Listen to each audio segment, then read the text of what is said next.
Shalom, selamat pagi adik-adik. Selamat datang lagi di IHMPT bersama Kak Olin dan Kak Lia. Kita hari ini akan kembali beribadah kepada Tuhan adik-adik. Kak Olin minta adik-adik untuk duduk yang rapi, duduk yang tenang, dan jangan lupa siapkan Alkitabnya. Diambil dulu Alkitabnya yang belum bawa Alkitabnya. Ya, pembacaan kita pada minggu pagi hari ini terambil dari 1 Korintus pasal yang pertama, ayat pertama hingga ayat yang ke-9. Dibuka ya adik-adik Alkitabnya biar kita bisa langsung nanti membaca dalam ibadah kita pada pagi hari ini.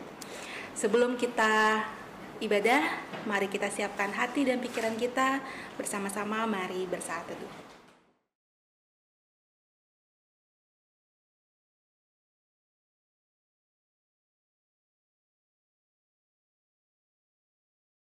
Baik adik-adik, di pagi hari ini mari kita sama-sama menghadap Tuhan dengan menyanyi dari Kita Bakti 12, Masuklah Semua Menghadap Tuhan.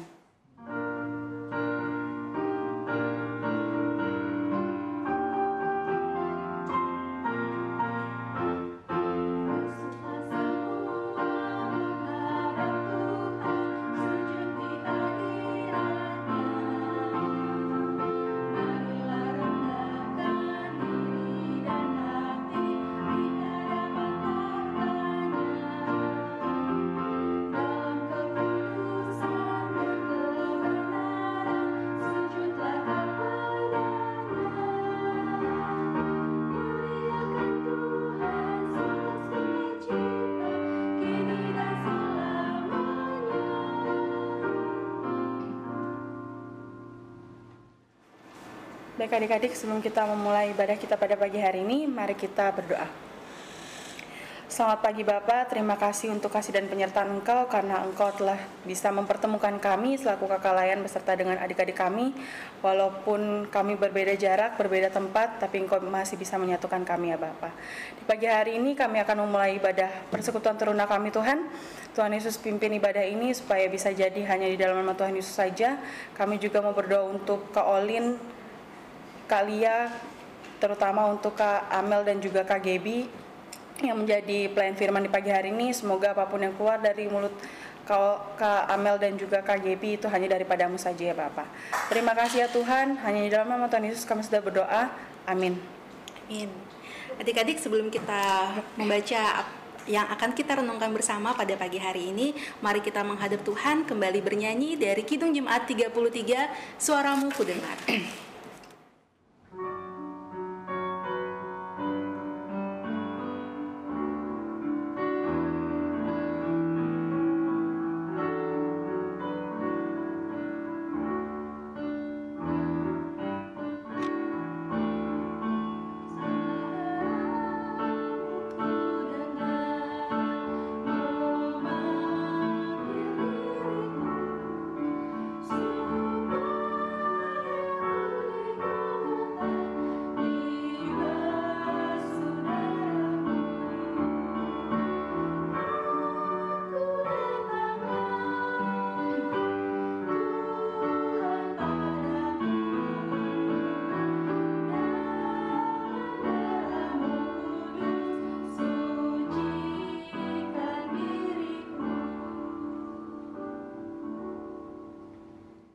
Pembacaan kita pada pagi hari ini terambil dari 1 Korintus 1 ayat yang pertama hingga ayat yang ke-9 yang menyatakan, Dari Paulus yang oleh kehendak Allah dipanggil menjadi Rasul Kristus Yesus dan dari Sostenes saudara kita. kepada jemaat Allah di Korintus, yaitu mereka yang dikuduskan dalam Kristus Yesus dan yang dipanggil menjadi orang-orang kudus dengan semua orang di segala tempat yang berseru kepada nama Tuhan kita Yesus Kristus, yaitu Tuhan mereka dan Tuhan kita. Kasih karunia dan damai sejahtera dari Allah Bapa kita dan dari Tuhan Yesus Kristus menyertai kamu. Aku senantiasa mengucap syukur kepada Allahku karena kamu atas kasih karunia Allah yang dianugerahkannya kepada kamu dalam Kristus Yesus. Sebab di dalam Dia kamu telah menjadi kaya dalam segala hal, dalam segala perkataan dan segala pengetahuan. Sesuai dengan kesaksian tentang Kristus yang telah diteguhkan di antara kamu. Demikianlah kamu tidak kekurangan dalam suatu karunia pun, sementara kamu menantikan penyataan Tuhan kita Yesus Kristus. Ia juga akan meneguhkan kamu sampai kepada kesudahannya, sehingga kamu tak bercacat pada hari Tuhan kita, Yesus Kristus. Allah yang memanggil kamu kepada persekutuan dengan anaknya, Yesus Kristus, Tuhan kita adalah setia. Baik adik-adik, firman Tuhan kita pada pagi hari ini akan dibagi menjadi 2 kelas. Yang kelas EK akan dibawakan oleh Kak Gebi dan yang kelas Dwi akan dibawakan oleh Kak Amel.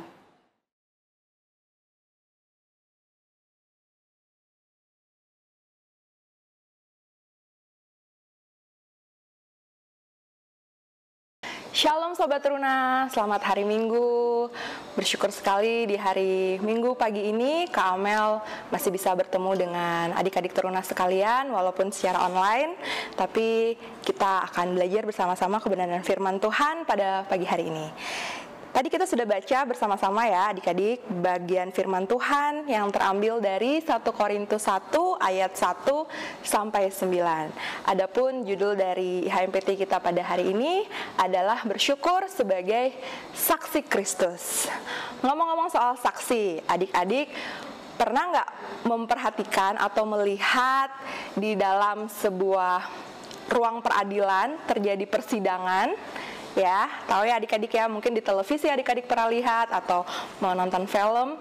Itu di dalam ruang persidangan, ruang peradilan ada seorang yang dipanggil sebagai seorang saksi. Seorang saksi ini dia adalah seorang yang mengetahui dengan persis sebuah perkara atau suatu peristiwa dan dia bercerita tentang peristiwa atau perkara yang dia lihatnya itu atau dia ketahui itu. Seorang saksi kalau dia dipanggil di dalam persidangan, dia benar-benar harus jujur, dia benar-benar harus benar-benar tahu persis mendengar ataupun melihat tentang peristiwa itu sehingga dia mampu menceritakannya. Dia tidak boleh berbohong, dia tidak boleh menjadi saksi dusta, karena itu dia harus benar-benar seorang yang bisa dipercaya. Nah, adik-adik, kita pun sebagai anak Tuhan, kita sebagai orang percaya, kita pun juga punya identitas sebagai saksi Kristus. Artinya, seorang saksi Kristus, dia harus tahu persis siapa Kristus, dia harus kenal, dia harus mengerti Kristus, baru dia bisa menjadi saksi dan menceritakan tentang Kristus. Nah, apa sih hubungannya tentang saksi ini dengan bacaan kita pada pagi hari ini adik-adik? Kita lihat dulu ya latar belakang dari bacaan Alkitab kita pada hari ini. Surat Korintus ini adalah surat Paulus yang menulisnya ya untuk jemaat di kota Korintus. Adik-adik perlu tahu kota Korintus itu adalah kota metropolitan pada zaman Yunani kuno saat itu dan merupakan kota yang cukup terkenal, cukup besar pada zaman Paulus hidup pada saat itu. Nah, surat ini ditulis sekitar tahun 55 atau tahun 56 Masehi. Dan seperti halnya kota-kota maju pada zaman sekarang, kota Korintus pun juga merupakan kota yang makmur, kota yang banyak pendatang, orang keluar masuk kota itu, dan mereka itu merupakan penduduknya itu banyak yang pintar, banyak yang hebat secara intelektual. Tapi satu sisi mereka juga angkuh, mereka juga menjadi sombong karena kepintaran mereka. Mereka secara materi mereka juga kaya, mereka orang yang berpunya, berpendidikan, berpunya, tetapi mereka secara moral mereka sangatlah bejat. Ada begitu banyak dosa merajalela di tengah-tengah kota Korintus ini. Baik itu dosa percabulan, dosa hawa nafsu, yang semuanya ini menjadi sebuah tantangan dan menjadi tugas bagi gereja Korintus pada saat itu untuk menjadi saksi di tengah-tengah kota yang seperti tadi kita sudah diskusikan itu adik-adik. Tapi di sisi lain, konteks masyarakat Korintus pada saat itu yang penuh dengan tantangan seperti itu, sedikit banyak cukup mempengaruhi gereja atau jemaat Korintus dan mempengaruhi persekutuan di tengah-tengah jemaat saat itu. Apa maksudnya? Karena gini adik-adik, di dalam jemaat kota Korintus itu juga ada banyak keberagaman, ada begitu banyak karunia-karunia yang ada dalam jemaat Korintus. Tetapi keberagaman itu bukan malah menyatukan mereka, tapi justru membuat mereka terpecah-pecah, membuat mereka saling meninggikan diri mereka satu sama lain, dan itu justru membuat jemaat di Korintus tidak bisa bersatu dan terancam terpecah-pecah. Selain itu, bukan cuma itu aja, tapi jemaat di Korintus pun juga dimasuki atau didatangi begitu banyak pengajar-pengajar palsu, guru-guru palsu yang mengajarkan mereka hal-hal di luar dari kebenaran Injil yang Paulus sampaikan. Nah, adik-adik, karena situasi yang seperti itulah, maka Paulus menuliskan surat buat jemaat di Korintus untuk mengingatkan mereka kembali, mengarahkan mereka kembali tentang kebenaran firman Tuhan yang harusnya mereka hidupi. Kita bisa lihat dari bacaan tadi, Kak Amel bagi dua bagian, yaitu ayat 1 sampai ayat 3 itu adalah bagian pembuka, dan ayat 4 sampai ayat 9 ini berisi inti dari pengajaran iman Kristen sebenarnya. Nah, di ayat 1 sampai 3 itu sebenarnya bukan cuma sekedar pemberian salam Paulus saja adik-adik, tapi di dalam salam itu mengandung pesan, mengandung makna bahwa tugas yang Paulus jalankan sebagai rasul itu merupakan penugasan ilahi, bahwa Allah sendiri yang mengutus Rasul Paulus melalui Tuhan Yesus. Jadi salam dari Paulus ini juga mengingatkan jemaat bahwa mereka itu adalah milik Allah, milik kepunyaan Allah yang dikuduskan, sehingga seharusnya hidup jemaat saat itu harus mencerminkan dan mengarah kepada kehendak Allah. Ya, jadi jemaat ini adalah orang-orang yang sudah ditebus, orang-orang yang sudah mengalami karya penebusan Yesus Kristus. Inilah sebenarnya adalah identitas yang mau diingatkan oleh Rasul Paulus kepada jemaat di Korintus saat itu. Jadi seharusnya berdasarkan identitas mereka saat itu, mereka harusnya melakukan kehendak Allah, bukan kehendak diri sendiri. Kemudian bagian yang kedua, ayat 4 sampai ayat 9 adik-adik, ini merupakan hal yang harus dipahami oleh jemaat Korintus pada saat itu. Paulus di sini mengucap syukur kepada Allah karena kasih karunia Allah, jemaat memiliki kekayaan dalam hal berupa perkataan dan juga pengetahuan. Kita bisa lihat di ayatnya yang kelima. Kekayaan jemaat saat itu adalah merupakan karunia Allah, merupakan pemberian Allah, bukan kehebatan jemaat Korintus sendiri. Karena itu semua karunia itu, semua pemberian itu harusnya dipakai untuk mereka bersaksi, untuk mereka semakin bersatu, bukan menjadi terpecah-pecah. Nah, sampai kapan mereka harus hidup di dalam perkataan dan pengetahuan yang benar tentang Kristus? Sampai Kristus datang kedua kalinya. Itulah yang mau disampaikan oleh Rasul Paulus di dalam bacaan pada hari ini.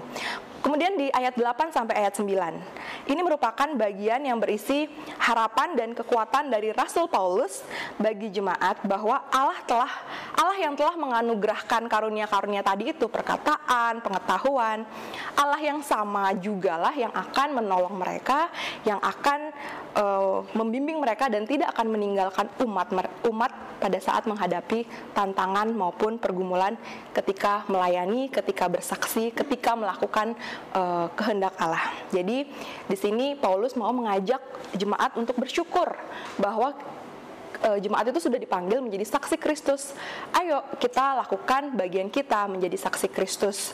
Jangan takut, jangan diam, ayo bergerak. Nah, kita kembali ke tadi ya, bagian di awal ya adik-adik tentang saksi. Apakah hubungannya dengan kita? Kita ini adalah saksi adik-adik. Ketika Tuhan Yesus naik ke surga, Tuhan berkata bahwa kamu akan menerima kuasa dan kamu akan menjadi saksiku. Itu ada di Kisah Para Rasul 1 ayat yang ke-8.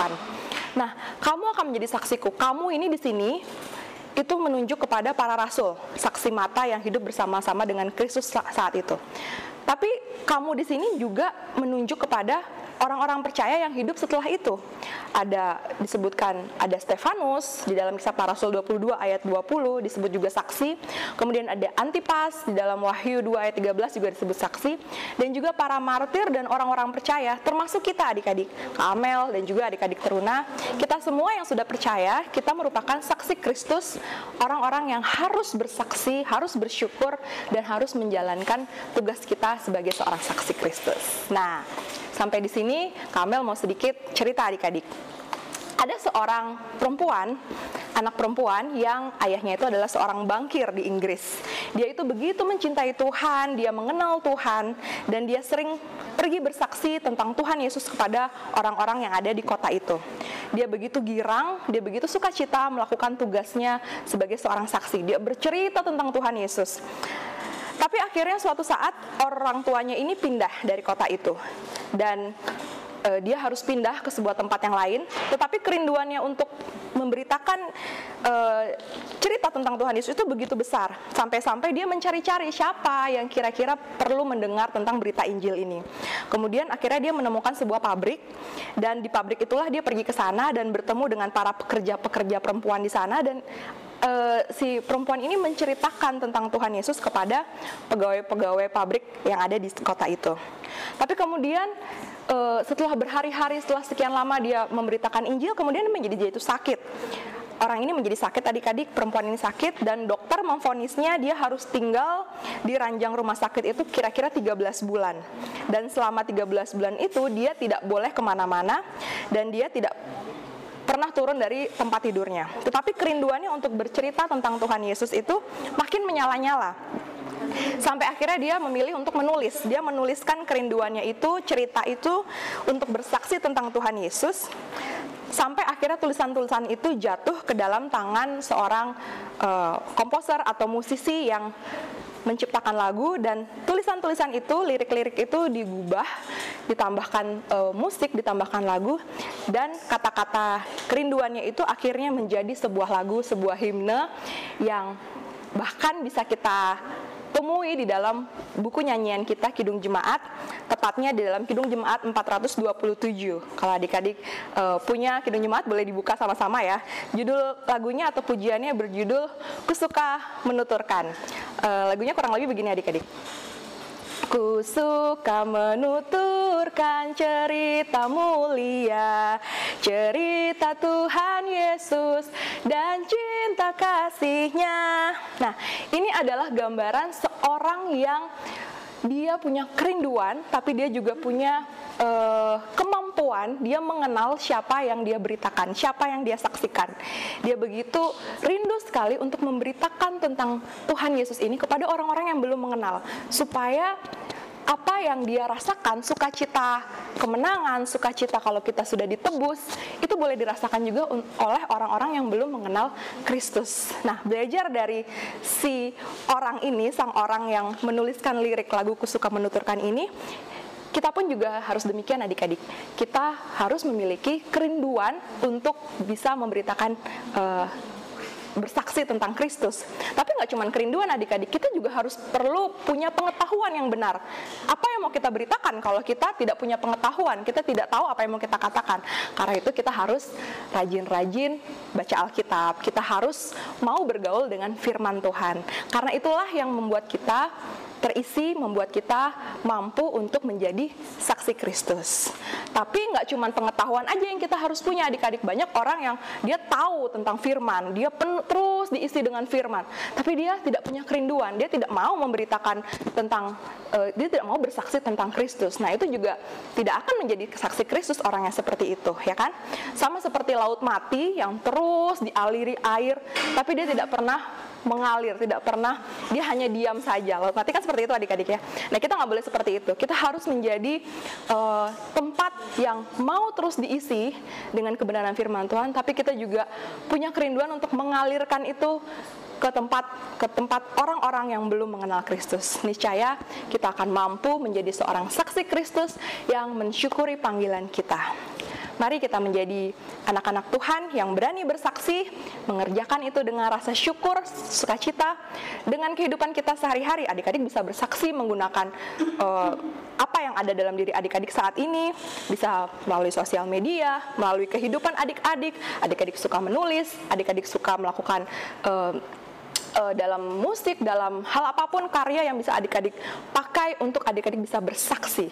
Tapi bukan cuma itu, tapi perkataan, hidup kita, semuanya harus menjadi saksi dalam kehidupan kita sehari-hari. Di rumah pun kita bisa menjadi saksi Kristus. Kita lebih memilih mengucapkan kata-kata yang membangun orang, bukan yang menjatuhkan orang, bukan yang mengejek orang.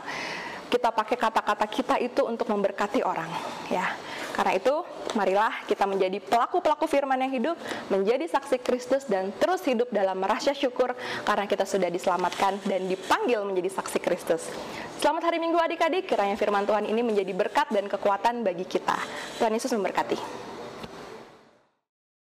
Mari kita sama-sama merespon firman Tuhan kita yang terambil dari Kidung Jemaat 36, dihapuskan dosaku.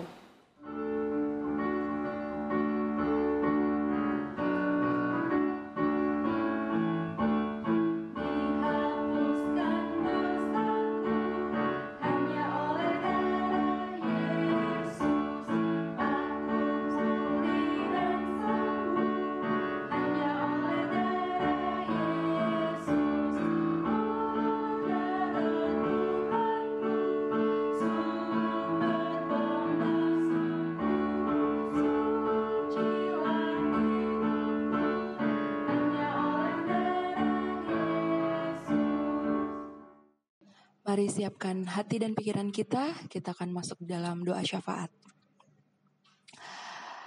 Allah Bapa di dalam surga, Bapa yang kami sembah di dalam nama anak-Mu Tuhan Yesus Kristus, terpujilah Engkau ya Bapa kami atas segala karya yang Tuhan sudah buat di dalam kehidupan kami.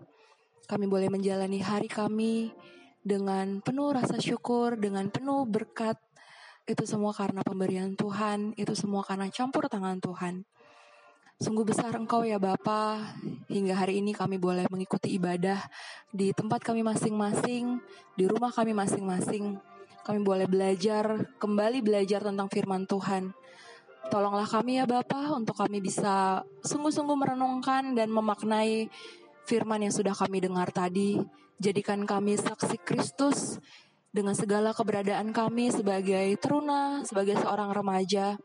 Mampukan kami ya Bapa untuk berani bersaksi, untuk mau memberitakan kabar sukacita ini, memberitakan tentang Kristus yang hidup di dalam diri kami kepada orang-orang yang belum mengenal Engkau. Jadikanlah kami anak-anak yang penuh dengan sukacita, penuh dengan rasa syukur, dan menjadi berkat bagi orang-orang di sekitar kami. Allah Bapa dalam kerajaan surga, kami menyerahkan gereja kami juga dalam tangan Tuhan, dan juga gereja-gereja yang tersebar di seluruh muka bumi ini. Biarlah setiap mimbar-mimbar gereja itu boleh menyatakan berita tentang Injil, berita tentang hidup yang benar sesuai dengan kehendak Allah. Biarlah setiap orang yang mengambil bagian di dalam gereja, juga gereja kami, itu boleh diberkati, itu boleh melakukan tugas panggilan pelayanannya dengan benar, dengan takut akan Tuhan, sehingga semakin banyak orang, semakin banyak anak-anak Tuhan yang bertumbuh di dalam kebenaran firman Tuhan di dalam gereja kami. Berkatilah seluruh pendeta, seluruh majelis, seluruh pelayan, semua yang mengambil bagian di dalamnya, dan juga seluruh jemaat. Biarlah kami tidak terpecah-pecah, biarlah kami boleh bersatu di dalam karunia-karunia yang sudah Tuhan percayakan dalam gereja kami, sehingga hanya nama Tuhan yang dipuji dan dipermuliakan di dalam gereja kami ini Tuhan, dan kami boleh menjadi berkat bagi kota kami, kota Denpasar ini, pulau kami, bahkan bagi Indonesia tercinta ini. Kami juga menyerahkan bangsa dan negara kami ini Tuhan dalam tangan-Mu. Engkau berkati pemimpin negara kami ini Tuhan, terkhusus dalam menghadapi situasi yang serba sulit saat ini ya Allah. Dalam tengah-tengah kondisi pandemi saat ini, kiranya Tuhan memberikan hikmat kebijaksanaan agar Bapak Presiden kami, Bapak Joko Widodo, mampu memimpin negara ini dengan benar, dengan bijaksana, beserta segenap jajarannya Tuhan, baik dari pusat sampai di daerah-daerah dan di tempat-tempat terpencil setiap pelosok negeri ini.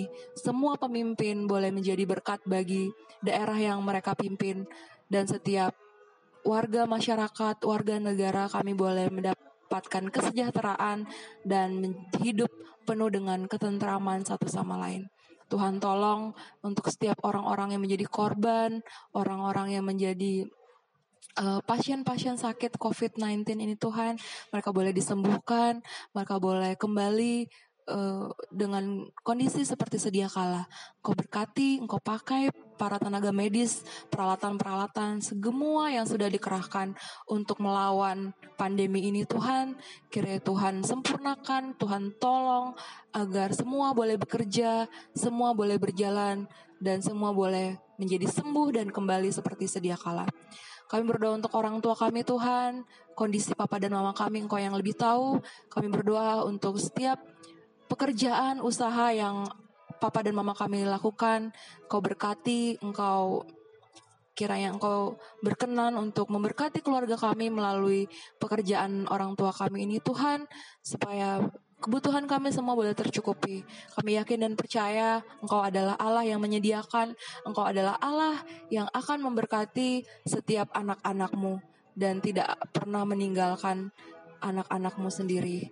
Terima kasih ya Bapa. Kami berdoa untuk Pelkat Persekutuan Teruna kami ini Tuhan, setiap kakak-kakak layan yang ada di dalamnya, pengurus, dan juga setiap majelis pendamping dan juga teruna yang ada di dalamnya. Biarlah kami semua boleh menjadi satu tempat persekutuan yang saling mengasihi satu sama lain. Kami boleh mengerjakan pelayanan kami, bagian kami dengan sukacita, dan kami boleh terus bertumbuh di dalam kebenaran firman Tuhan, sehingga kami boleh menjadi berkat bagi gereja kami, bagi keluarga kami, bagi lingkungan di sekitar kami. Berkatilah Kak Yosi sebagai Ketua Pelkat PT saat ini, dan juga kakak pengurus yang lain. Biarlah hikmat dari Tuhan boleh turun atas mereka, dan semua boleh melayani, menjalankan program-program, boleh berjalan dengan lancar sesuai dengan kehendak Tuhan. Terima kasih Tuhan untuk studi, untuk pendidikan adik-adik teruna kami. Kiranya Tuhan berkati, agar di masa-masa saat ini mereka juga bisa menjalani, mereka boleh menyelesaikan tugas-tugas dan melanjutkan pendidikan sesuai dengan kehendak Tuhan, sesuai dengan yang terbaik. Masa depan adik-adik teruna ini kami taruhkan, kami serahkan seluruhnya hanya dalam tangan Tuhan Yesus saja. Ya Allah, inilah doa dan sembahyang kami. Di atas semuanya kami mohon ampun atas salah dan dosa yang kami lakukan yang melawan kehendak Tuhan.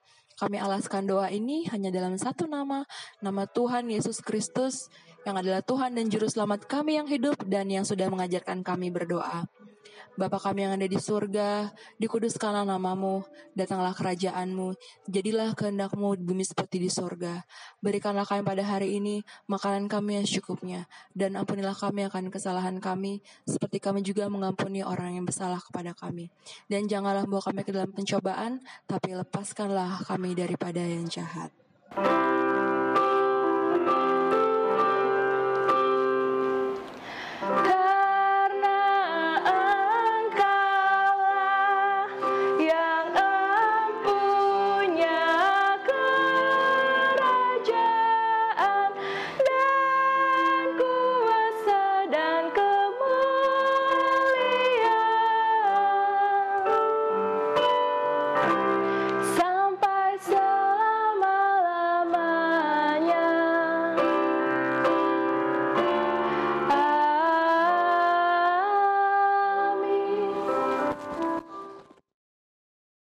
Adik-adik, kita akan mengakhiri ibadah kita pada pagi hari ini. Tapi sebelum kita mengakhirinya, kita kembali memuji Allah bersama-sama bernyanyi dari Kidung Jemaat 368, Pada Kaki Salib-Mu Yesus ku berlindung.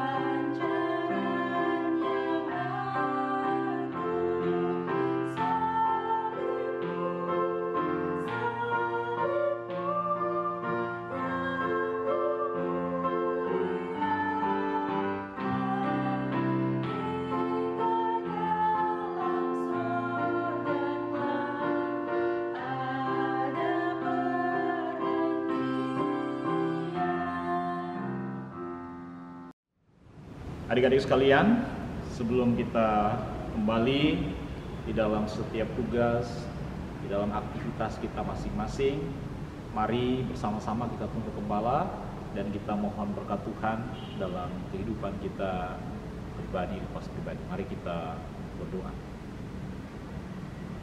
Kasih karunia dari Allah Bapa, di dalam Tuhan Yesus Kristus Putra Tunggal-Mu, dan di dalam persekutuan dengan Roh Kudus, kiranya menyertai dan memberkati kehidupan kami sekalian. Secara khusus adik-adik layan yang ada di rumah, mulai dari hari ini sampai Maranatha Tuhan datang kembali. Amin.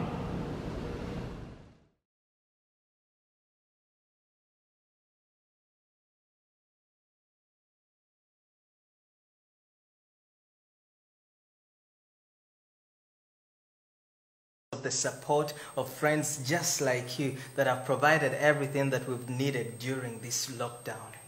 And on behalf of the entire Watoto family, we would love to say a big thank you to all the individuals, churches, companies that have continued supporting the work of Watoto.